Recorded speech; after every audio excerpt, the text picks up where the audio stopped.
And see, I'm going to clarify some things for the boxing fan. This video is for the boxing fan.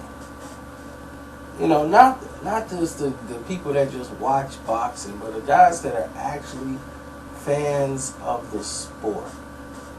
I understand what the problem is. You know, being the fact that I grew up on this sport, I understand that it's changed with social media and all these fair weather people, and the way the world has changed.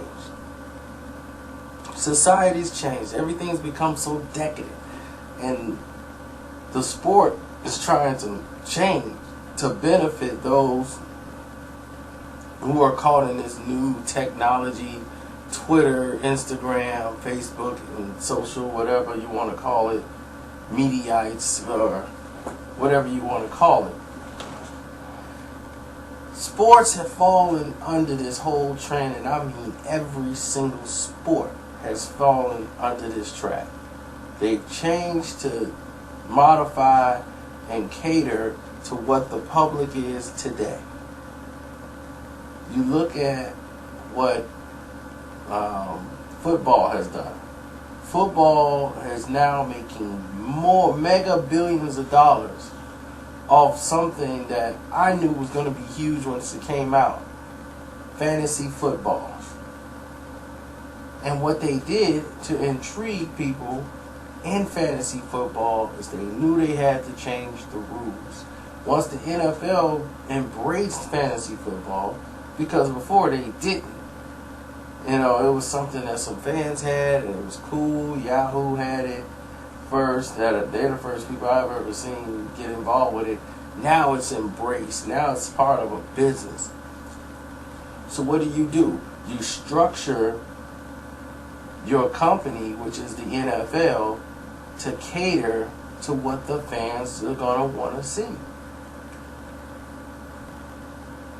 So you're seeing rule changes. You're seeing all these ticky-tacky fouls. You know, no more we seeing 3-0 games, 6-0 games. People don't want to see that. They want to see 38-25. Who got me this fantasy points? They want an arcade game. Like John Madden. To them, those games sell. They want offense. They don't want the quarterback to get sacked. They want to just have a score fest. Because that's what the fans want. A shootout on both sides. Nobody really stopping anybody. Now, the NBA, same thing. Fantasy basketball. Now they're opening up the lanes. They want people to score more points so they can put these guys up against the legends. They bring up Magic, Michael Jordan, all these guys, when the rules are entirely different. The scale is entirely different. You cannot compare the two no matter what. It's different times. And now, with that being done, they're making billions of dollars. Major League Baseball, a breeding frenzy for making money, even though they have some teams in certain cities that rarely generate any type of ticket sales, but yet and still, they're making money off fantasy, merchandising, and other areas to make ends meet, to keep the team in the city and keep everybody happy. They're making billions. Now, MMA comes along and challenges boxing. Nothing has ever really challenged boxing and that notion besides the UFC. Pardon me. Now, what happened with the UFC is it put a scare in the boxing world.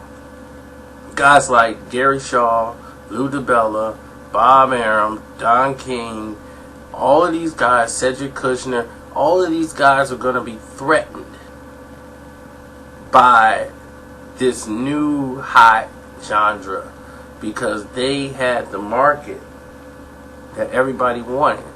They had Caucasian superstars, something that boxing didn't have. There were no longer any dominant Caucasians or a Caucasian that was in the mix that would keep the general public interested.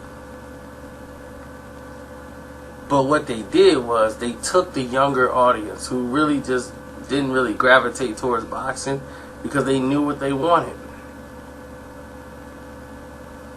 So what does boxing do now? They cater to the younger audience. They're giving you young faces that you might recognize, that you can identify yourself with. And in return, what you're getting is not the focus on the product. It's the focus on, we're going to put it in a best situation so that they can go for a knockout.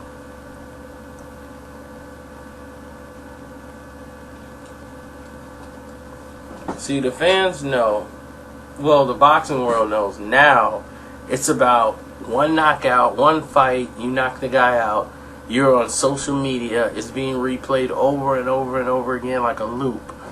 And for a couple of weeks, you're going to be on top of the world off one fight. So they know if you have a 4-round knockout fight or anything like that, it boosts your stock rather than you outboxing a guy for 12 rounds.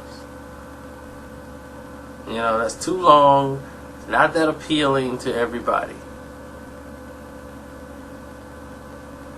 And that's what boxing wants. Boxing wants to create fight situations where you see a knockout, where you see a guy getting destroyed. And what you have is fighters who are not developed 100%. They're in a situation where they have to perform right away because that's the deal. And what they want to do is get to the point where you, the fan, no longer cares about winning and losing.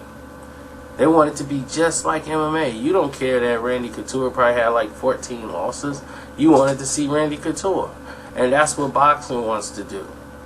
They want you to not look at the record. They don't care about the record. Look at the way he fights. This guy goes for the knockout. That's what you need to focus on. And we're going to put these type of fights together where guys are going for the knockout. So if you're a skilled boxer, you are on borrowed time because this sport has changed. There's no longer any room for the skilled boxer. They want the skilled boxer to start throwing punches. More and more punches. Now, a lot of people are going to say, well, Guillermo Rigondeaux's skills, Guillermo Rigondeaux is still amateurish. Okay? I don't care how many tapes you want to show, and somebody tried to morph him. He's an amateur, pro-ish style. The dude fights like an amateur. Let's it is what it is. Just call it what it is. And if you can't recognize it, you just don't know what it is. We understand that. You don't understand what a pro style is. You don't know what an amateur style is. Don't sit there and tell me, oh, you hating on Rigondeaux, and don't explain yourself. Because then I just look at you as an idiot, and then we just move forward. You should have the words to express and explain what in the world it is that you're talking about. Why do you feel Rigondeaux is outstanding and all of that? You know, it's got to be, oh man, he's real slick. He was dominant. If he was so dominant, why did he get off his back? I don't think that's dominant when you get off your back. You know, maybe we got different, views on what dominant is. That could be. But that's what's going on with the sport of boxing as far as right now, and everything that's around it is based specifically on challenging MMA and trying to drown it and beat the MMA down to where it's like, okay, you guys go back in the hole. Don't come up and try to challenge boxing. We had to circle the wagons and we had to get serious about making some great fights so that the fans could see, because we don't want to lose any fans. And the small promoters were going to hurt from it the most. So I hope I made myself clear. We'll talk about other subjects later. I just want to make sure I was clear for everyone on that one. I'm out.